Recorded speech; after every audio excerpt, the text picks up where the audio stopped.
Você precisa entender, a maioria dessas pessoas não está preparada para despertar, e muitas delas estão tão inertes, tão desesperadamente dependentes do sistema, que irão lutar para protegê-lo.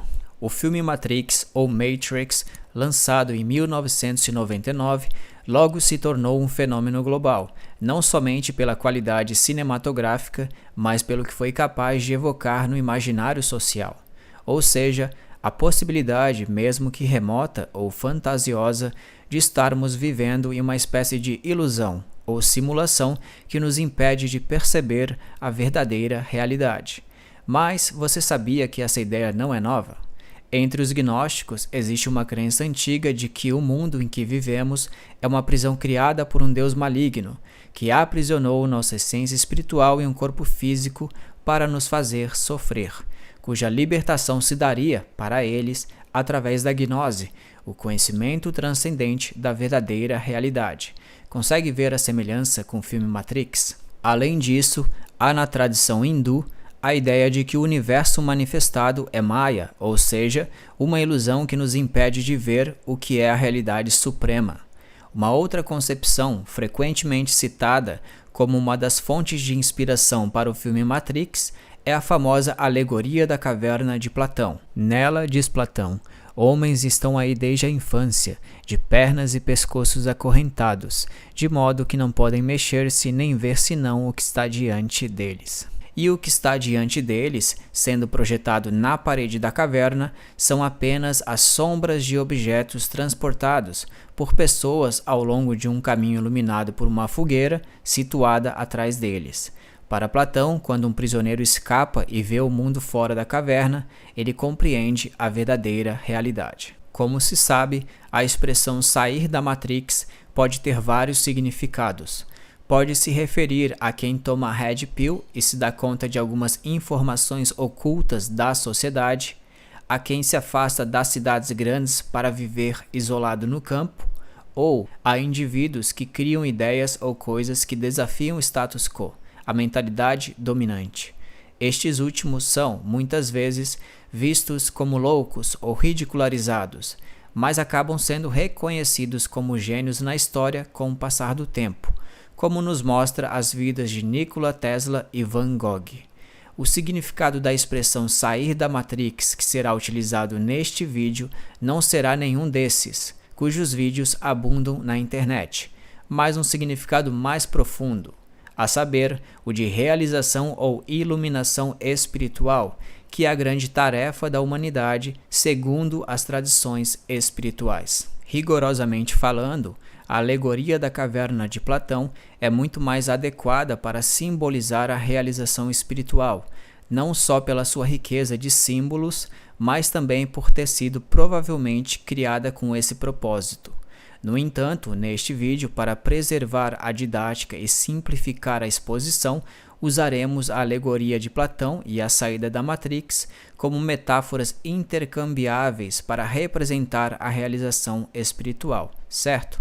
Tendo feita essa ressalva, agora podemos finalmente abordar as duas questões essenciais deste vídeo. Número 1. O que significa estar preso na Matrix, ou dentro da caverna de Platão? E número 2. Como ocorre a saída da Matrix, ou da caverna, que nos leva à realização espiritual. Tanto na Matrix quanto na caverna, não vemos a realidade como ela é, mas como ela aparenta ser. O que percebemos é um simulacro, uma realidade que simboliza algo que a transcende. Platão afirma que a realidade sensível, dada pelos 5 sentidos e pela capacidade de raciocinar usual, é meramente um reflexo empobrecido da realidade suprema inteligível, da mesma forma que as sombras na caverna são derivações grosseiras dos objetos que as produzem. Porém, como estamos acostumados à realidade sensível, geralmente somos céticos e negamos a realidade inteligível, que é a verdadeira realidade. Comportamo-nos como prisioneiros que só acreditam na existência das sombras projetadas na parede da caverna e nada mais. E é natural que nos comportemos assim, pois quase todo mundo está preso na caverna desde o nascimento. Quando, eventualmente, aparece alguém que sai e retorna para nos avisar, essa pessoa é geralmente vista como excêntrica e até mesmo louca em alguns contextos. Entretanto, algumas são bem-sucedidas em apontar a existência de algum caminho que leva à saída da caverna. Elas são os mestres espirituais, profetas, místicos, etc. E são precisamente esses seres, supostamente libertos da caverna, que nos ajudam a entendê-la. E de acordo com os insights de alguns deles, como o próprio Platão, Plotino, Apolônio de Tiana, Shankaracharya e mais recentemente Ramana Maharshi, podemos supor que a prisão na caverna, que simboliza a condição humana não desperta, envolve 3 grandes limitações, 3 correntes: espacialidade, temporalidade e individualidade, que se refere ao nosso ego. Ou seja, estamos presos em um corpo que ocupa um espaço relativamente fixo e estável ao longo de nossa existência. Não podemos nos deslocar pelo ar, muito menos nos teletransportar para outros locais, pois estamos sujeitos às regras da espacialidade. Além disso, estamos acorrentados pelo tempo, pela sucessão linear de passado, presente e futuro. A princípio, não podemos viajar para o passado nem para o futuro, que nem vemos nos filmes de ficção, e estamos fadados a envelhecer e perecer. E por fim, estamos presos em um eu, geralmente pequenino e bem egoísta, cheio de manias. Para entender bem essas 3 correntes, é imprescindível compreender como o cosmos se organiza segundo as diversas tradições espirituais. Aviso que o que você está prestes a aprender pode ser surpreendente. Se parecer muito fora da caixa, tenha paciência, pois ao longo do vídeo as coisas irão se encaixar. Segundo Wolfgang Smith, físico e metafísico austríaco, as tradições sapiensais da humanidade, tanto do Oriente quanto do Ocidente, postulam a noção de um cosmos tripartido, composto por um domínio espiritual, pré-temporal ou atemporal, um intermediário sujeito ao limite do tempo, mas não do espaço. Daí a placidez desse domínio, chamado de sutil ou psíquico, é o famoso plano astral dos teósofos, e finalmente o domínio corporal grosseiro, sujeito às limitações espaço-temporais, que é o terreno no qual opera grande parte da ciência moderna. Vejamos agora como algumas tradições conceituam os 3 domínios da realidade que parecem ser universais para a infelicidade de muitos materialistas e agentes da Matrix. Henri Corbin, filósofo especialista na espiritualidade islâmica, foi um dos primeiros acadêmicos contemporâneos a abordar em profundidade a divisão tripartite dos sábios sufis, tal como proposta por Suravard, filósofo persa cuja preocupação foi estabelecer uma ontologia dos 3 mundos, designados respectivamente como Jabarut, o mundo das inteligências puras e angelicais, Malakut, o mundo intermediário da alma, e Mulk, o mundo material da percepção sensorial. Na tradição budista também se observa a representação da realidade a partir de 3 reinos. Reino do desejo sensual, Kama Dhatu, que inclui nosso mundo corporal. Reino da forma, Rupa Dhatu, ou forma sutil, que é um reino semimaterial. E finalmente, reino sem forma, Arupa Dhatu, dos espíritos puros. No templo Borobudur, localizado em Java, na Indonésia, podemos ver uma representação simbólica dos 3 reinos. Nesse templo, o Kama Dhatu, reino corporal, é representado pela base, o Rupa Dhatu, reino sutil, pelas 5 plataformas quadradas, e o Arupa Dhatu, reino espiritual, pelos 3 níveis circulares e a grande estupa. A ideia dos 3 domínios, ou 3 aspectos, está presente em toda a literatura védica e possui conotações diferentes dependendo do contexto do ensinamento. Do ponto de vista macro do universo manifestado, aqui o termo sânscrito, Trailokya, que significa 3 mundos, pode se referir às 3 camadas do universo, a região grosseira, a região sutil e a região celestial. Do ponto de vista dos corpos ou invólucros, cada um desses mundos se relaciona com um aspecto do ser humano. a região grosseira com um corpo físico denso, a região sutil com um corpo sutil, ou os invólucros sutis, e a região celestial com um corpo causal ou espiritual. Do ponto de vista dos estados de consciência, aqui temos os estados de vigília, sonho e sono profundo, cada um correspondendo, respectivamente, às regiões grosseira, sutil e celestial. Ademais, existem estados transpessoais, que são variações mais conscientes e transcendentais dos estados de vigília, sonho e sono sem sonho, mas que ocorrem dentro dos mesmos domínios desses estados. Por exemplo, o estado de sonho lúcido, de desdobramento ou de visão de divindades ocorre no domínio sutil, enquanto estados meditativos como Nirvikalpa Samadhi se dão no causal, que também é chamado de celestial. Há ainda um quarto estado, que na verdade não é um estado, mas aquilo a partir do qual todos os três estados surgem. É chamado de Turiya e se refere à não-dualidade, o objetivo supremo da espiritualidade, a saída da caverna de Platão no sentido rigoroso do termo. Explicar a natureza de cada um desses estados é complexo e precisaríamos de outro vídeo só para isso. Mas agora, voltando ao foco desse vídeo, como vimos anteriormente, por mais incríveis que sejam, na organização da manifestação cósmica, esses três domínios da realidade representam três níveis de limitação, três correntes, sendo um mais restritivo que o outro. O primeiro, o menos limitado, é o espiritual. Embora a experiência causal nesse domínio esteja além do tempo e do espaço, ela não transcende completamente a individualidade, o senso de ego, pois este permanece em estado de latência durante a experiência. Isso fica claro no relato da experiência do estado causal de Vivekananda, um dos primeiros monges hindus a difundir o Vedanta no Ocidente. Diz ele: então, à noite, na hora da meditação, perdi a consciência do corpo e senti que ele era absolutamente inexistente. Senti que o sol, a lua, o espaço, o tempo, o éter e tudo haviam se reduzido a uma massa homogênea e depois derretido para longe no desconhecido.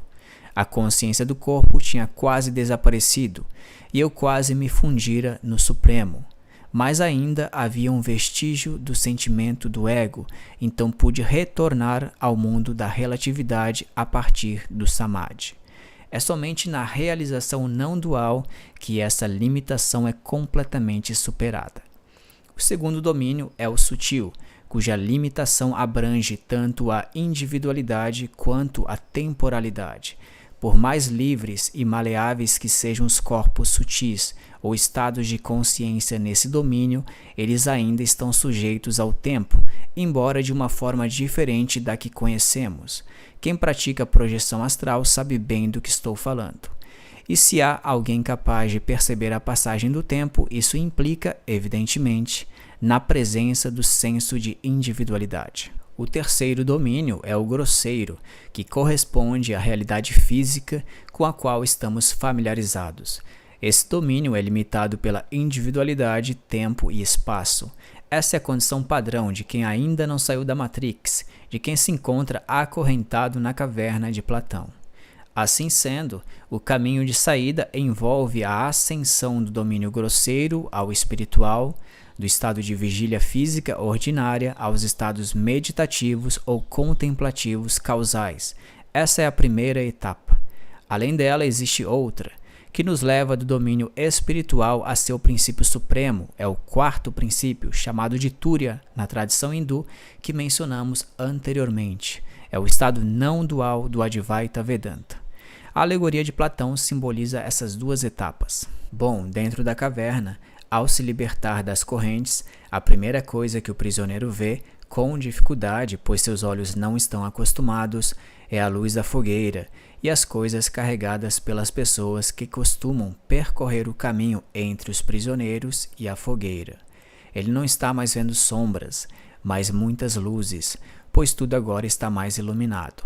Essa ambientação, na opinião do criador desse vídeo, refere-se à experiência consciente dos estados sutis, como por exemplo, aquelas que ocorrem na projeção astral ou na clarividência. Contudo, lembremos que, embora o prisioneiro perceba muito mais coisas do que antes, ele ainda está dentro da caverna e corre o risco de se maravilhar com o que existe ali, esquecendo-se de sair. Esse é o risco de quem, na busca espiritual, estaciona no domínio sutil, nos efeitos especiais, na parafenomenologia. É por essa razão que Blavatsky dizia: no astral, isto é, no domínio sutil, debaixo de cada flor há uma serpente enrolada. Esse é o equívoco de certos segmentos do movimento New Age, que confundem espiritualidade com experiências sutis, que em geral são meras distrações para quem está realmente comprometido com a realização espiritual. Agora, se o prisioneiro prosseguir e realmente sair da caverna, sair da Matrix, ele perceberá a realidade como tal. Mas, assim como precisou se ambientar para lidar com os objetos iluminados pela luz da fogueira, agora ele deve se habituar à luz do sol, que é muito mais intensa.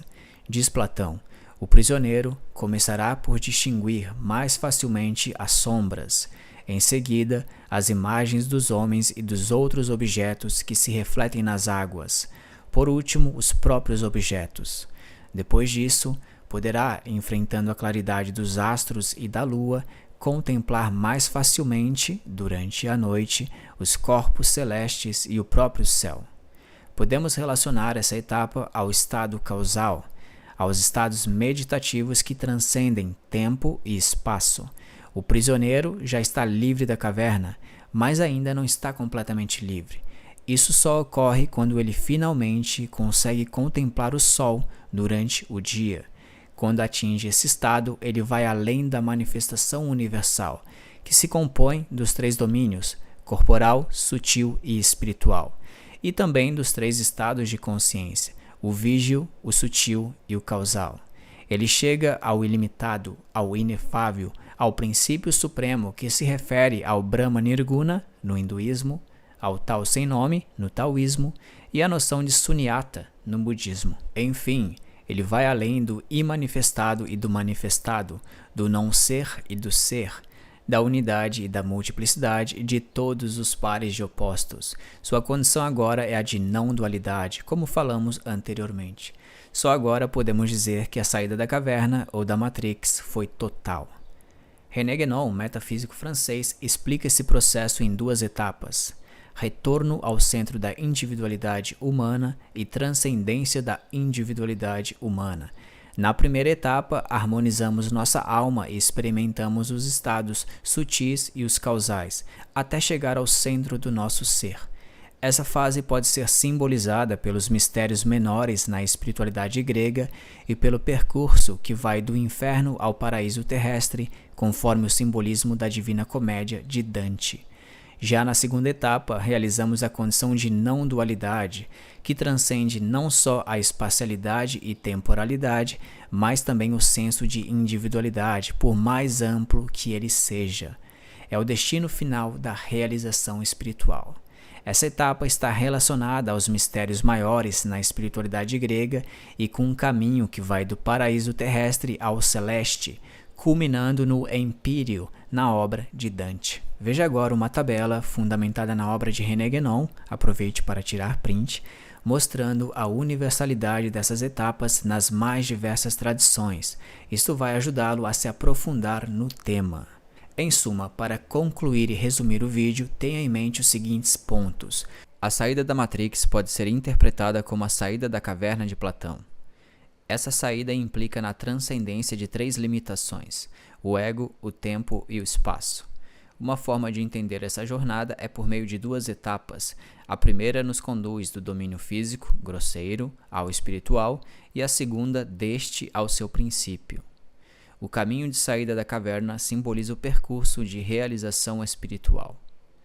Os melhores mapas para auxiliar nesse percurso podem ser encontrados nas diversas tradições espirituais da humanidade. Enfim, espero que este vídeo tenha sido útil para você e não se esqueça de deixar seu like e se inscrever no canal. Até breve!